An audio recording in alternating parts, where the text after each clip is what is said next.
see how many Jews, comfortable, wealthy, educated Jews in Europe and in North America, said about the entire Zionist enterprise, this is just, a pipe dream. You guys are crazy. You're talking about a bunch of swamps full of Arabs and full of malaria. What are you going to do? This is the kind of response people got when trying to raise money for Zionist projects, etc. In other words, a total lack of vision. And it is a miracle, truly a miracle. And this I would posit would be difficult for the non-believer to explain away. It's quite a miracle that a minority, because it was always a minority of the Jewish people that was solidly behind the Zionist enterprise, at least until it succeeded. It was always a minority, and this minority managed somehow to pull it off. And this is truly a miracle. And this is what we find at the very foundation of the Zionist enterprise, from the days of Theodor Herzl until the present day. And if we, for a moment, cast our minds back to the people we once were, we begin to see why the Zionists, in fact, succeeded. Because they were, in fact, going in the footsteps of all the good Jews that you find in the Tanakh. If you open the Tanakh and begin at Parshat Lech Lecha, what do you see? Avraham Avinu is told, Lech Lecha, me'artzecha, go leave your land, el haaretz asher ara'eka. Go someplace and I'll tell you where it is when you get there. You don't know right now, start going. Now, a normal person, I would suggest, would say, you've got to be joking. I want a ticket, I want to know exactly where I'm going, how much it's going to cost, and when I'm going to get there. You can't just say, go. That's the difference between Avraham Avinu, She'amad mi'ever echad, who stood on one side, as it were, side of a dividing line. He was irrational, as it were. He did what Hashem said to him without knowing exactly where he was going. And other people said, you're crazy. If one really wanted to, one could even begin with Noah, because he was willing to invest in an ark when no one was quite sure what he was doing it for. But let's start with Avraham Avinu, because he's, after all, our forefather. Noah is not, at least not in the same sense. And the same is true of all the Avot, Yitzchak and Yaakov. They're all told the same promises by Hashem that Avraham was given, and they act on these promises. When one of them is told not to go to Eretz Mitzrayim, he doesn't go to Eretz Mitzrayim. One of them is told to go, he goes. They do exactly as Hashem tells them, without always knowing why and how, etc. And the same is true of Moshe. Moshe is told by Hashem, go speak to Paro and tell him to let the Jews go. What does Moshe say? He's rational. He says, what do you mean? What are you talking about? He's not letting them go just because I came along and said so. He says, no, you go and leave the rest to me. I just told you, go. He goes. Because he's a good Jew. That is a believing Jew. That is a Jew with a purpose. The same is true of Yehoshua. Yehoshua is given a tremendous task. Take these people who've been wandering the desert for 40 years, take them across the river, and go and conquer the 7 odd nations. No big deal, right? He does it. He doesn't say, well, I don't know, maybe we should just stay over here on the east side of the Jordan, despite Rav going to Pim Melech Eretz Yisrael. We'll just stay over here and leave the rest to the Goyim, have a peace treaty, leave it at that. No, he does it. It's difficult. It took years, but he did it. Well, what is the factor? What is the thing that's driving this person? It's faith. Faith in Hashem, that Hashem said do such and such, and you go and do it. And it's not by accident that we find throughout Sefer Devarim, Moshe then telling the Jewish people, don't fear these people, I will help you. We find in this week's parasha, the parasha begins with those words, basically. Don't fear these people, I will help you. You go over and do it, and it says very specifically, to do to these people, to do to these people as I instructed you, which we'll get to also in a moment. And if we continue throughout the Tanakh, we see precisely the same phenomenon time and time again. Jonathan, the son of Shaul, when they're in a situation of war with the Philistine, and he sees an opportunity, albeit a pretty long shot, to attack a certain Philistine outpost and overrun it, just he and another soldier, he goes ahead and does it. What does he say to his arm bearer, his right-hand man? He says, let's go and attack these guys. The guy says, well, maybe it's not such a good idea. He says, Hashem will help us. You coming? He says, okay, I'll come. And they go. And they do, and it works. And what was it that made David HaMelech worthy of becoming the king? He went off to fight this Plishti giant, whom all the other Giborim, all the other great soldiers, the fighting men of Am Yisrael were afraid to stand up to. And he was willing to go and confront this person, and not even on his own terms. He was confronting a man dressed in armor, a giant, an expert warrior, and he was, as we know, he approached him with, as Goliath says to him, "What do you come to me with sticks and stones?" Yes, that's what he did. And this is David HaMelech. He was a very rational man. He also had one other thing, that he believed in Hashem. He believed that this such a Chilul Hashem couldn't take place any longer. Therefore, we have to do something. In other words, faith, vision, and therefore purpose and direction. If one doesn't have faith or vision, then one will not have purpose or direction. And the same is true throughout the Tanakh. David HaMelech, his whole life was a fighting man. And very often, the odds were against him. And it's precisely for that reason that he also is the author of Sefer Tehillim. Why? What does Sefer Tehillim talk about? Faith in Hashem. That a person should place his trust in Hashem, etc. A real fighting man, a person with vision, with faith, can see that. It's not accidental. Sometimes we might make the mistake of thinking that a military man is not the kind of person who would write religious poetry. But that's not the case. Precisely because David HaMelech was that kind of a person, and he had within both these qualities, he was the person whom he was. Now, if we skip a few centuries, and we take note of the Jewish people's situation in Chutz La'aretz, in Galut, what do we see? We see basically, not necessarily the exact opposite, but at least we see a different kind of reality, a reality in which Jews are used to doing nothing, in which they cannot find it within themselves to get up and move, to leave Eretz Yisrael, to leave the Galut and move to Eretz Yisrael. And everyone, of course, has his own explanations. Some will have the down-to-earth explanations of how they're going to make a living, and others will have more intellectual and perhaps religious arguments. Maybe it's not Hashem's will that we should go to Eretz Yisrael, etc., etc., which is in itself an interesting idea. How could it say in the Tanakh 100,000 times, it's a good thing to be in Eretz Yisrael, and then someone to come along and say, but from a religious point of view, it's not a good idea to go there. But we won't go into that right now. Suffice it to say, there were plenty of arguments for staying in Chutz La'aretz, and that's what we see. People stayed in Chutz La'aretz. The Jews stayed in Chutz La'aretz. Who are the people who finally broke this stranglehold on Jewish inaction, on Jews sitting and waiting? The Zionists. It was the Zionist movement, with all its shortcomings, with all its lack of faith in God, but a great faith in the Jewish people, and in, again, what they probably termed as history or destiny. It was took a great amount of faith to turn Jewish history around and say, we're not going to sit still any longer, we're going to go and do something. Against all the odds, we're going to go and do something. And make no mistake, that's exactly why a great many religious leaders do not like this movement.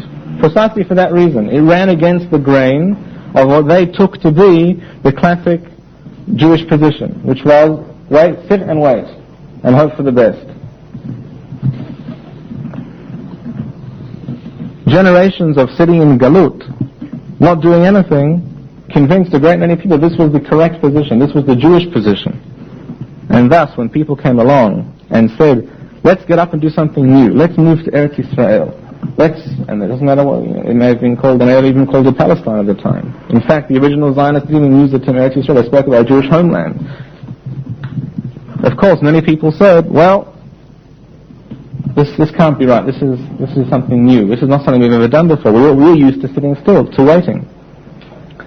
And it's my firm belief that the fact that these original Zionists were not religious was a secondary reason for their opinion not having been accepted by a majority of the religious Jewish world. It wasn't because these people didn't keep Shabbat. That was a very convenient excuse to be able to say we can't possibly deal with these people who don't keep Shabbos. How can we deal with them? But In actual fact, it runs much deeper than that. It's much more profound. These people suggesting that we do something new. And we have got a perfect closed system of Judaism which we've perfected in the Galut, and these people want us to change. We're not changing that. We don't know about these newfangled ideas, moving to Eretz Yisrael, drawing up swamps, setting up armies. We don't know about these things, and we don't want to know about these things. And that is the real issue. We don't want to know. And certainly my reading of Jewish history, and I think probably more than a few people would agree, my reading of Jewish history is that when Hashem saw that Jewish people don't want to know about such things, even when the door has been opened wide for them, because the Zionists went ahead and opened that door. And then it was a question of other Jewish people going to flood in through that door and take advantage of what's happened, or they're going to sit and wait. And it's my belief, and it's my thesis, and I'm going to try and develop that this evening further, that when Hashem sees the Jewish people not interested, and they don't want to know about such things, Hashem punishes us. In Europe, it took the form of the Shoah, and 6 million Jews died. Now, I'm fully aware that there are some religious Jews, they usually refer to themselves as Haredi,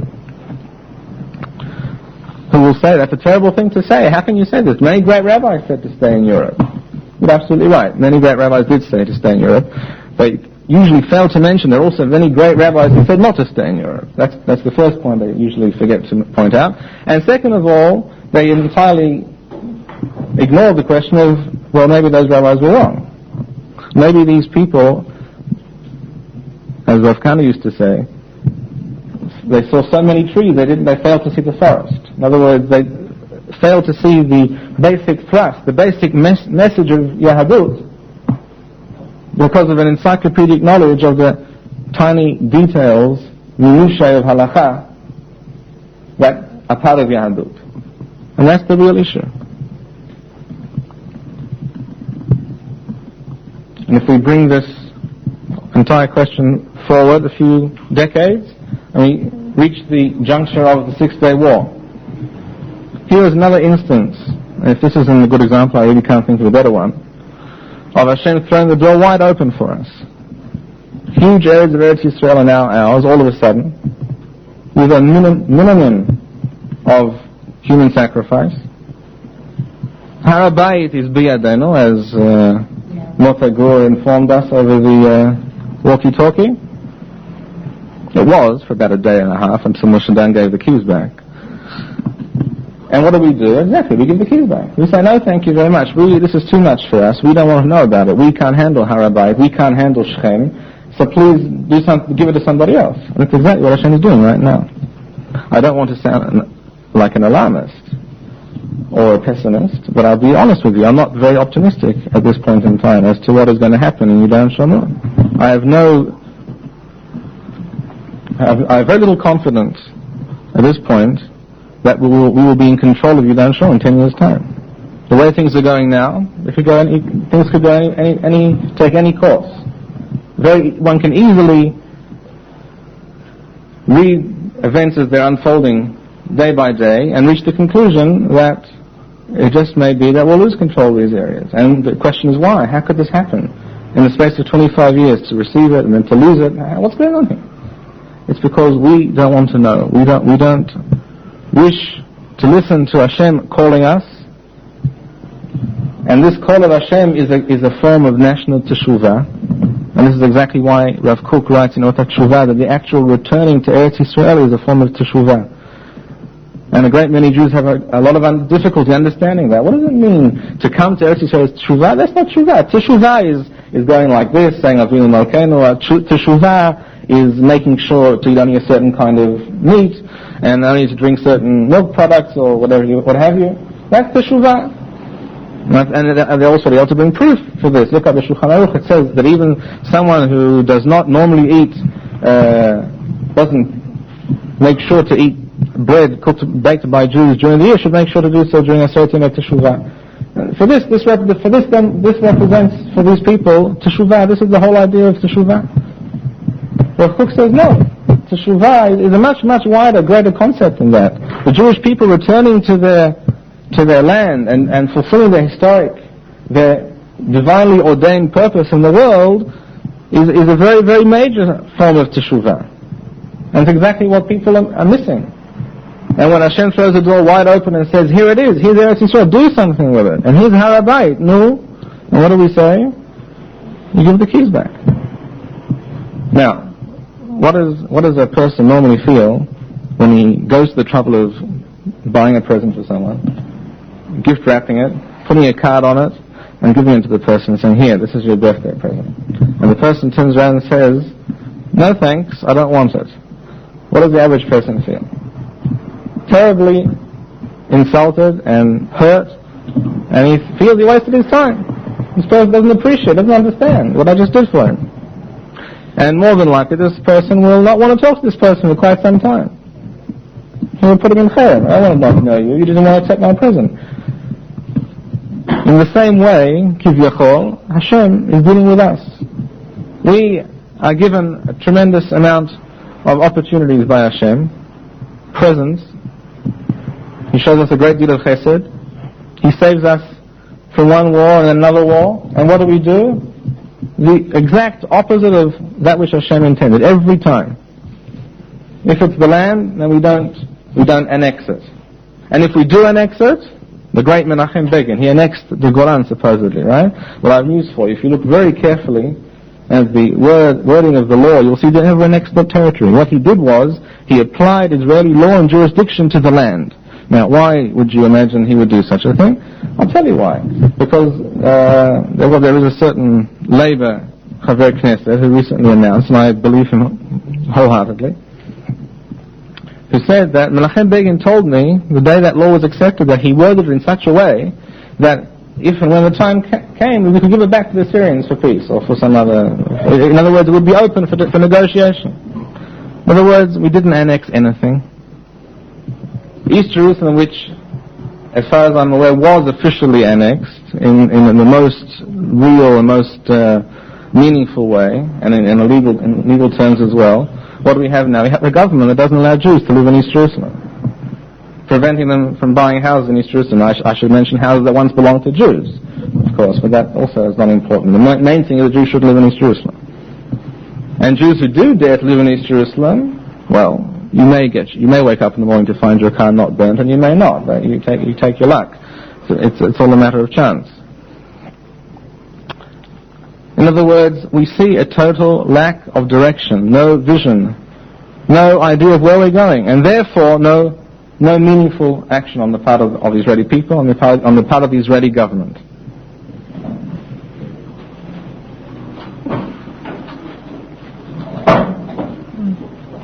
When one realizes that this is what is going on today in Israel, one can sometimes even wish that we had David Ben-Gurion again as Prime Minister. Because, first like David Ben-Gurion didn't allow historic opportunities of that sort to go by the way. He seized upon opportunities, and with a great faith, he took action. Occasionally, didn't always work, it's true. The Sinai campaign is one example of such a case. But, as a rule, he usually succeeded, because he was willing to make a go for it. He had a certain faith, either in Hashem, or in himself, or in the Jewish people, or in someone. But he believed in something, and he had purpose, and therefore he was able to do something. Once a person or a nation loses their vision, their faith, they have no idea of what to do next. They have no plan, and they have no courage to take any step. So, and what do we therefore see? We see a willingness to give in, inch by inch, step by step. We'll start with the Golan, and then we'll discuss autonomy down Shomron, and then East Jerusalem may be up for discussion as well. Who knows? And I'm not exaggerating. It's not impossible the way things are going today. And again, if we go back to the military equation on paper, I spoke before about the military equation on paper of 1948. If we talk about today, if the Arabs return to Yudan and Shomron and to the Golan, etc., our situation militarily on paper will be very, very poor, extremely poor. To the extent that I think it's justified to say that retreating from Yudan, Shomron and the Golan, again, without going to the religious Torah issues that pertain to this subject, simply from a security point of view, seriously place the entire Zionist enterprise in jeopardy.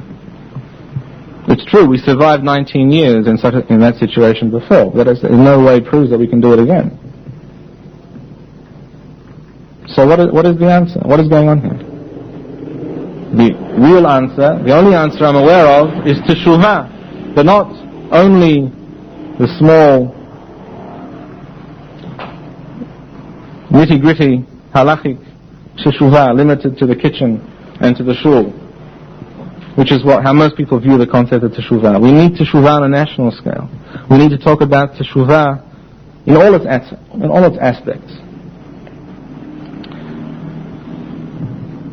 And I believe that if we look at Jewish history, we find this entire question is not really that new.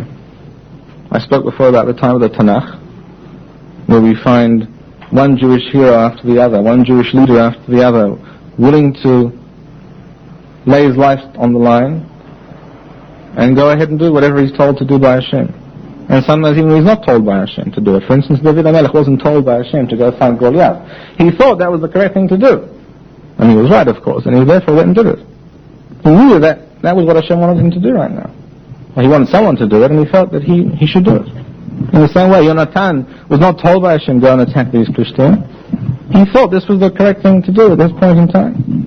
In other words, one doesn't have to wait for a direct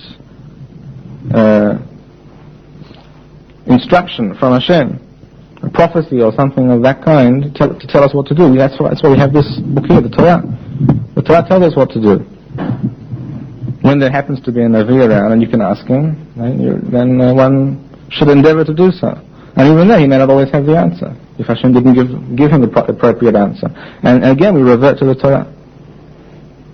And if we look at the period after the Tanakh, and considerably before the Zionist movement, I refer to the period of the Second Temple, I think we begin to see the first indications of what went wrong and what can go wrong with the Jewish people. Let us recap quickly what happened with the Jewish people after the first Beit Mikdash was destroyed. They went into Galut, and 70 years later, Koresh, the emperor of Persia, says to the Jews, anyone who wishes to go to Eretz Yisrael and build the Beit Mikdash, go. And not only that, he even helps them out financially to some extent. And we all know how many people actually took him up on that offer. 40-odd thousand people, out of at least 2 million. And one has to begin to wonder, why did the rest of these Jews stay at home?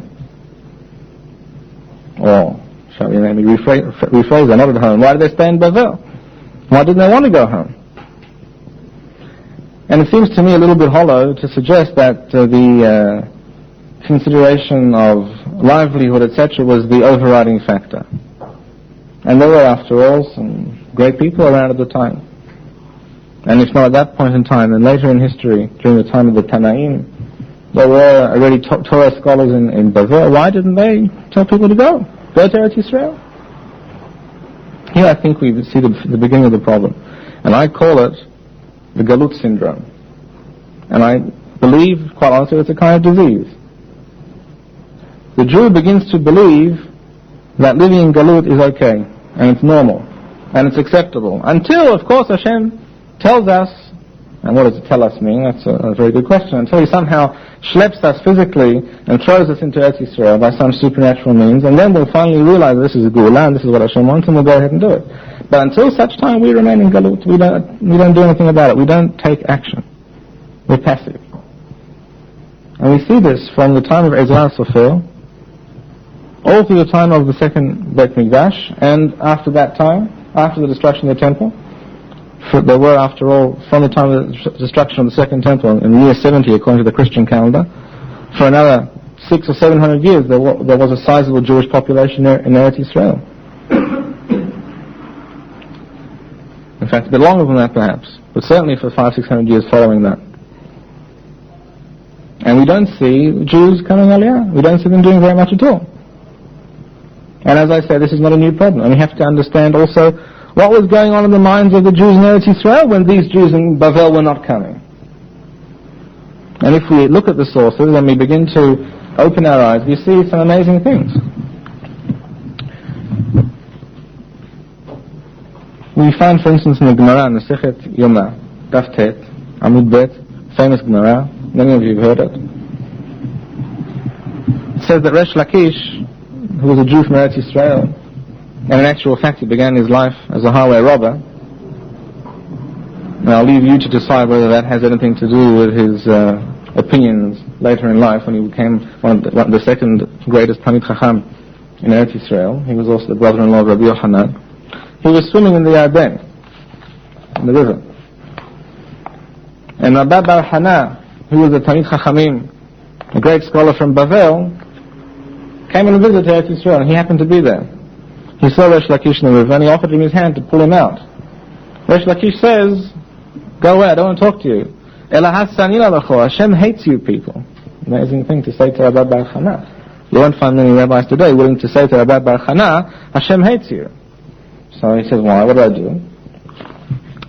He says, "If you had come on Aliyah in the time of Ezra,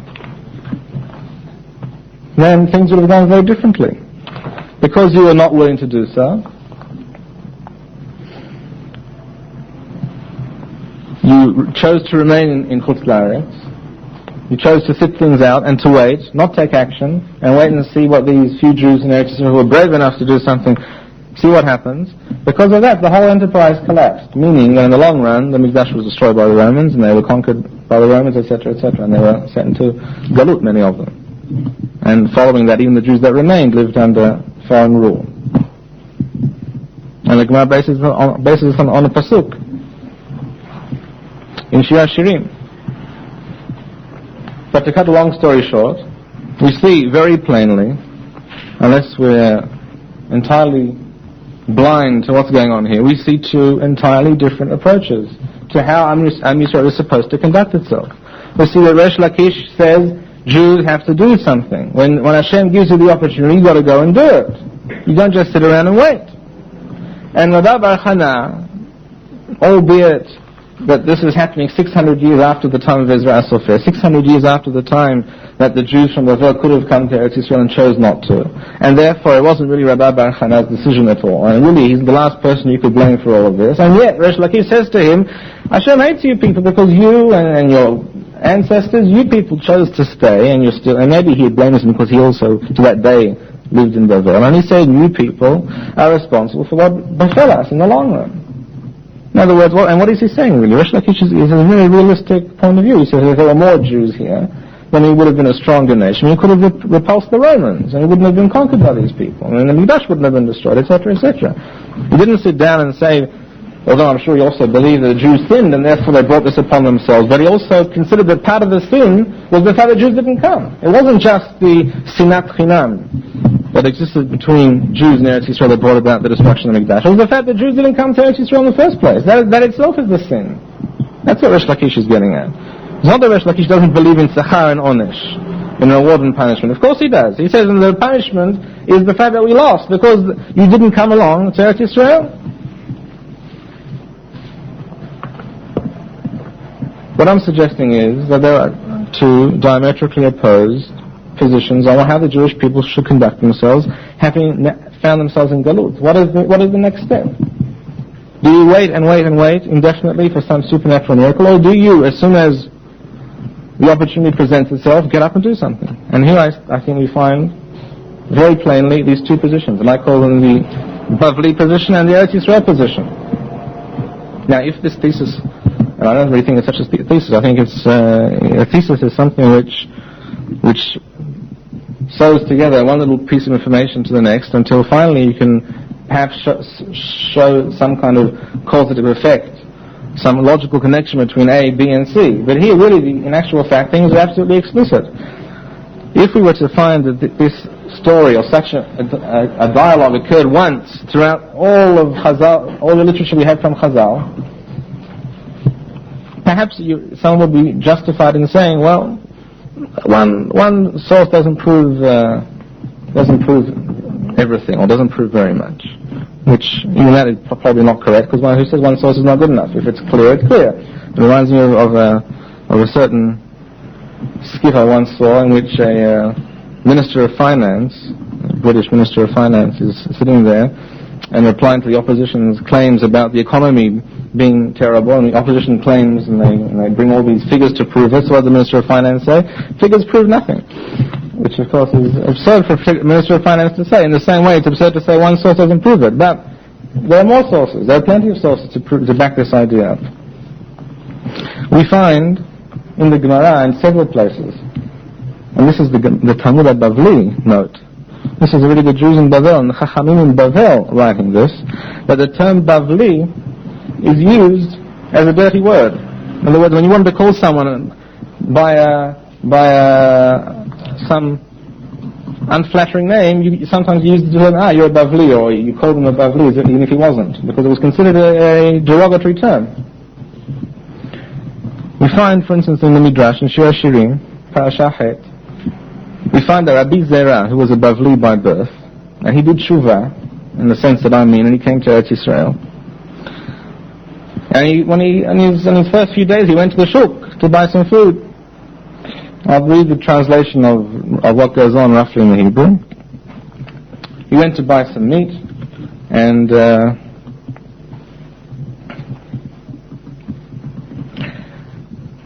he said to him, I want a piece of meat. And the owner said to him, said some very rude words to him, and he made fun of him. And he didn't understand why. What did he do to this person that he should start insulting him and make fun of him? Later that day, he went to the Beit Midrash, and he mentioned what happened. And the Chachamim, the Beit Midrash, who were people of a higher level, and they saw Rabbi Zera was not someone who made fun of. They say, but this is the custom here. When someone from Bavel comes, they make fun of him. This is how they speak to him. In other words, the Jews in Eretz Yisrael, this is the Midrash from Shiur Shirim, I didn't make it up. Anyone can check it. It's Parashah Het. The Jews in Eretz Yisrael consider the Jews from Bavel to be second-class Jews. You people are sitting there in Bavel, taking it easy, and we're sweating it out here with the Romans and the Byzantines and the Arabs, and this is before the Muslim conquest. This is in the time of the Byzantines, the time of Rabbi Yochanan. We see the Jews in Eretz Yisrael didn't think very much of these Jews in Bavel, and as we saw before, Resh Lakish and Rabbi Bar-Hayim, this included the Chachamim, the scholars amongst them. There's also a Gemara in Yerushalmi, and I'll read the translation briefly. It goes like this: K'she'ala Rabbi Zera lechan, to Eretz Yisrael, when he came here, halach v'kiz dam, he bled himself. That was considered to be was considered a thing to make you feel stronger, to make you feel better. After that, he went to the Beit Midrash. He went to the shuk. He wanted to buy a similar story. He wanted to buy a piece of meat. And he asked him, how much does such and such an amount of meat cost? The person said to him, it costs you X amount of money and a hit in the head. Literally, it will cost you such and such amount of money, and I'll hit you once. That's the price of this piece of meat. Rabbi Zera thought it was most unusual, but that's what they might. And says, what can you do? So he agreed. Again, he goes to the Beit Midrash, similar story, and they tell him this is what they do. He's a Bavlim. What's going on here? We see again the Jews in Eretz Yisrael. This is how they related to the Jews in Bavel. Why? Because the Jews in Bavel were letting them down nationally. They were holding Am Yisrael up. Am Yisrael had been given a tremendous opportunity, and these Bavlim did nothing about it. Perhaps one could say that they did worse than do nothing about it. Their efforts, in themselves a sin, held things back, and it caused Am Yisrael to be punished. And I believe if one looks carefully at many other events during that period of history, we see the same thing occurring. We find that Rabbi Akiva is quoted in the Yerushalmi as saying that Bar Kochva, he says about Bar Kochva, Zeh Melech HaMashiach. This is the Melech HaMashiach. This is the Messiah. In other words, what did he see? Who was this great Messiah? This was a Jew who decided to take fate and destiny in his hands. He raised an army. He went off to fight the Romans, and for a while he was successful. And in the end he actually lost. But as long as he was succeeding, and Rabbi Akiva made this statement before the campaign was lost, he said about this person, Bar Kochva, and we don't know anything to indicate that he was a great scholar or anything of the sort. He was simply a Jew who was brave and had faith in Hashem and was willing to do something. Rabbi Akiva said, this is the Melech HaMashiach. In other words, he considered him a candidate, at least, for the Melech HaMashiach. Someone who could fulfill such... The Bavli, we find in the Talmud Bavli, that the Gemara says that there were some Chachamim who thought he may be the Mashiach, but they found they didn't have Ruach HaKodesh, and they changed their mind. In other words, what is this view coming from us, the Bavli's view? That someone who hasn't got Ruach HaKodesh can't possibly be the Mashiach. In other words, a very, very much more supernatural understanding of the concept of Mashiach, as opposed to the down-to-earth understanding of Rabbi Akiva. And we can follow these two approaches throughout the generations. We've opened the Rambam in Ilchot Melachim, in Perek Yud Aleph, and the Rambam wishes to explain what is the Melech HaMashiach, how will you know what he looks like, and what is it that we're expecting. He goes on to say that when there will be a king or a national leader, we could perhaps translate it as being, who will rise up and will lead Am Yisrael to victory against his enemies, etc., and there'll be the implication is that there'll be a Jewish state, etc. He says this person, you can assume, you can begin to suspect that he's the Melech HaMashiach. And what is his proof that this is the case? And this is what the entire concept of Melech HaMashiach is really talking of. The fact that Rabbi Akiva views Bar Kochba in this way. Whereas the Ra'avad, the famous Rishon, who adds sometimes annotations and disagrees with the Rambam, he says on that point, yes, but the Bavli, the Gemara says, it hasn't used the word Bavli, perhaps used the word Gemara, but we know it's the Bavli says, that there were the Chachamim who checked him, so he had no Ruach HaKodesh. In other words, he was a regular human being, and they said he can't be the Mashiach. So what's going on here? It's very simple. The Rambam is going along with the Yerushalmi, with Rabbi Akiva, with Rabbi Shimon Bar Yochai, who is the greatest supporter of all efforts aimed against the Romans, who was a Talmid of Rabbi Akiva. The Rambam is going along with that view, and the view of the Ravad also has a basis. He's going along with the view of the Bavli, of the Chachamim Bavel. One can't deny there was such a view. There is such a view, and the Ravad is expressing that view. If we continue this historic process over the centuries, we see that until the Zionist endeavor began, roughly 110 years ago, in actual fact, whether by design or by default, the Jewish people went along with the Bavli interpretation of things. In other words, they didn't do anything. They either didn't feel themselves capable, they never thought they it was necessary to try and do something. But the fact is, they stayed in Galut, they didn't move. And if we understand that this inaction and the lack of desire to try and do something, which I may add parenthetically, it's not just my reading of the situation that the Jewish people are sin when they don't come to Eretz Yisrael, when they refuse to take things into their own hands. Of course, basing their actions on the Torah, and seeing themselves as doing the will of Hashem. But nevertheless, taking things into their own hands. It's not just my interpretation. The Kuzari, Rabbi Yehuda Levi says the same thing at the end of the Kuzari. Everyone probably here has seen it at least once, where he says, when the Melech, the Melech of the Kozarim, who wants to become Jewish, says to him, well, you talk about Eretz Yisrael, and you daven about Eretz Yisrael, and you learn about Eretz Yisrael, so why aren't you going? What are you people doing here? And he says, you got me. I have no answer. He says, most of us Jews, daven and talk and learn, but we don't mean it. We don't really have any intention of doing anything about it. Rabbi Yehuda Levi's view, therefore, is no surprise if we see it in the light of this historic shita which goes back to the time of Ezra Sofer. And of course, according to what I'm saying, then Ezra Sofer and Nehemiah and Zechariah and Malachi and Chagai were all in favor of the Eretz Yisrael shita, of doing something, of getting up and doing things and not waiting. So therefore we have plenty of people to base this opinion on, not just Rabbi Akiva, it's not just one or two unusual people. Ezra Sofer is, after all, the greatest Torah figure of that entire period of the Second Beit Mikdash. And we have Nevi'im, prophets, Chagai, Zechariah, etc. And Chagai opens his book of Nevuah by saying what? Go and build the Mikdash. Why did he have to say this? because at that point in history, having begun the rebuilding of the Mikdash and having been prevented from continuing for political reasons, it was politically not expedient to continue at that time. Haggai got up and said, go ahead and do it. He had to encourage them. And he said, things will be okay, just go ahead and try. You'll see. I'm saying all these figures, whether it's Haggai, Hanavi, whether it's Akiva, and whether it's more closer to the present time, whether it's Rabbi Yehuda Levi and the Rambam, they're all going along with this Shita. And there was in fact a certain great Torah giant 200 odd years ago, a bit more, 250 years ago.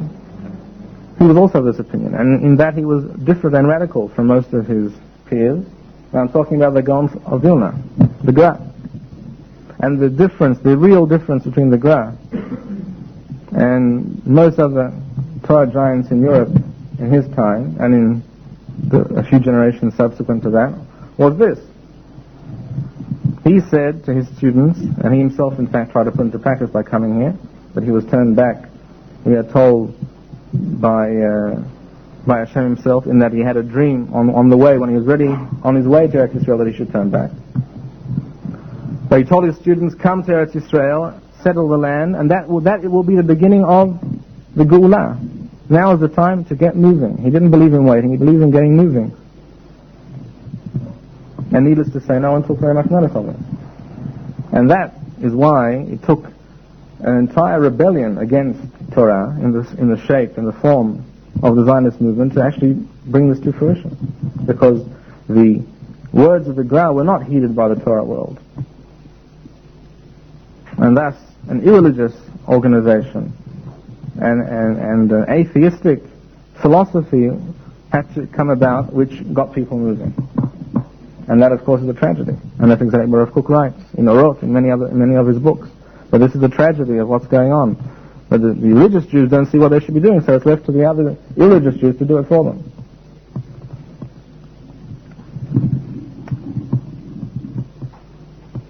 So, to return to the thesis as I described it, we see these two views throughout, I believe, throughout history, through the time of Chazal, through the time of the Rishonim, and through the time of the Achronim.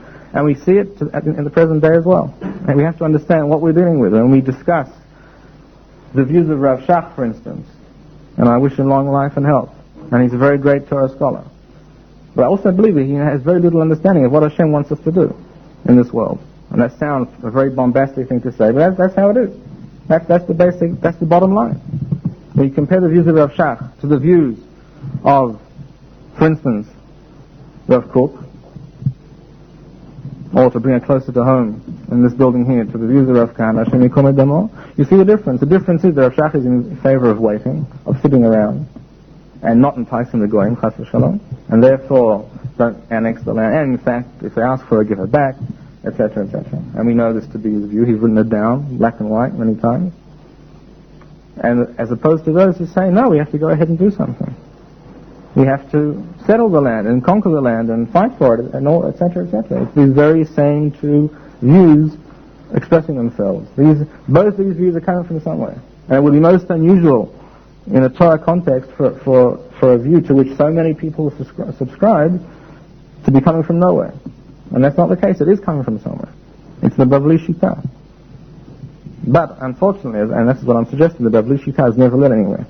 It's only led to disaster. And this is exactly the view of Resh Lakish and Rabbi Yochanan and all the other Chachamim in Eretz Yisrael. And that's why Resh Lakish didn't want to hold the hand of Rabbi Bar-Hayim.